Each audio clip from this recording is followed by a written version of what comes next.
Any more Barack Obama fans out here? Any more? Any more?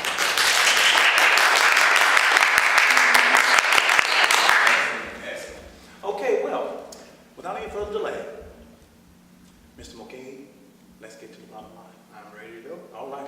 Our first question comes from Miss Rosa B. Freeport, Illinois, and she asks, what inspired you to run for Senate? Because myself personally, I would not want to be a senator. It's just not in me to be a senator. But I mean, I know it takes a special person. So what inspired you to run for the Senate? Well, Rosa has a good question.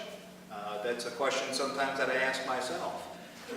But I have to honestly say that I believe that we as human beings, as individuals, have a moral obligation and a civic responsibility to do everything that we can to help make our communities a better place to live and to work and to raise our children and our grandchildren.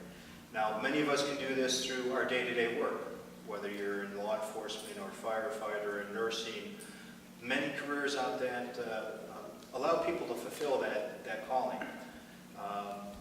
I believe the best way that I can do it is through public service. And many people can volunteer as well, whether that's in their church or in a local organization. Again, I believe the best way that I can fulfill this calling is through public service, and that's why I'm running for the Illinois State Senate, is so that at the end of the day, I can look back, or at the end of the term, I can look back, or at the end of my life, I can look back and know that I made a difference. Excellent, excellent. So do you guys think I'll make a good senator? What do you guys think? What do you think? What? Anybody?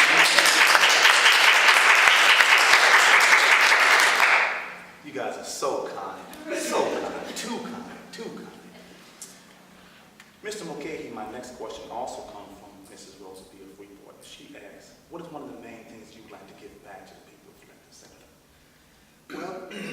Well, Patrick, one of the main things that I would like to give back to Rosa and to everyone in Northwest Illinois is, quite frankly, a voice in the process.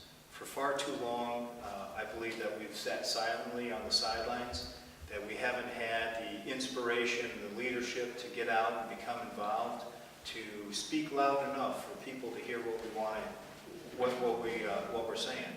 And so I want to give back a voice to the people of Freeport, to the people of Northwest Illinois, so that they feel that they have a true stake in the election process, and they have a true stake in the road that we're going to take as a community to carve out a better future for everyone.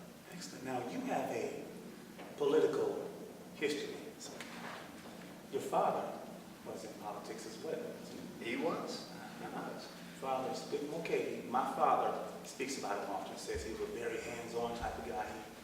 He met with the people, and people could talk to him very approachable. So are you going to be that way as well? Patrick, they say the acorn doesn't fall too far from the tree.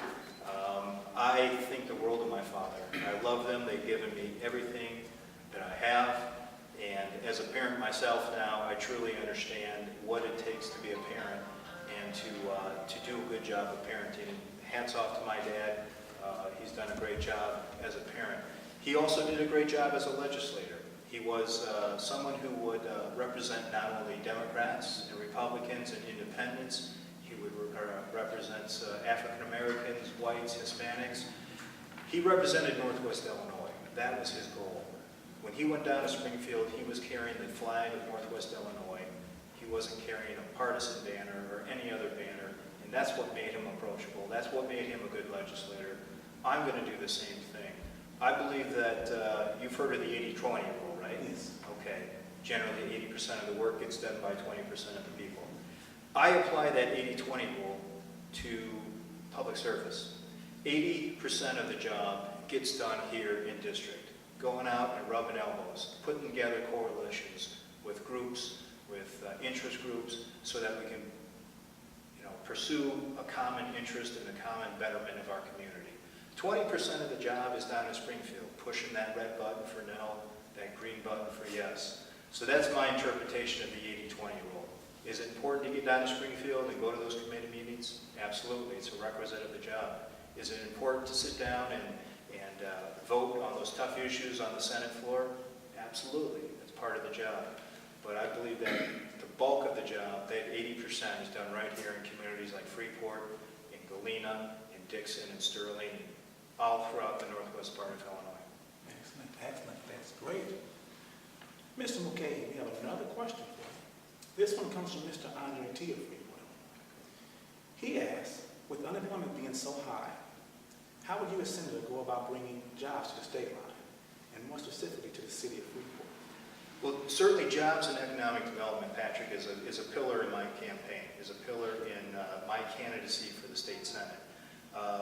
When my children graduate high school and go on to college and come back to Northwest Illinois, I want them to have the ability to have a job that they can stay, and if they choose to stay in Freeport or Northwest Illinois or the state line area. Right now we're seeing a mass exodus of jobs, not only from this region, but from the entire country in general. So we have to attack this on, in my opinion, a two-tier approach. I think once Barack Obama is elected President of the United States, we're going to see a lot of policy changes that are going to bring jobs back and keep jobs from leaving in the first place. So we need to stop the bleeding. That's number one. That in many parts is a federal issue. The second thing we need to do on a state level, and that's where I come in, is to prepare Northwest Illinois to have a strong environment for businesses to locate to. I believe that the expansion of Highway 20 from Freeport to Galena is going to be a major transportation corridor between Interstate 35 in Iowa, which runs from Canada to Mexico, to Chicago. Right now we have that 50-mile two-lane, and that inhibits a lot of transportation. I firmly believe that once that four-lane corridor is in place, that we will be in a better position to attract businesses and industry to the area. A second thing that I would like to look at is fiber optics. We have a lot of dark fiber buried throughout Northwest Illinois. The fiber optic is dark, it hasn't been fired up yet. So for about $2 million, we can fire up a ring of fiber optics from Rockford through Freeport, out to Dubuque, down the Mississippi along the west coast of the river, down to the Quad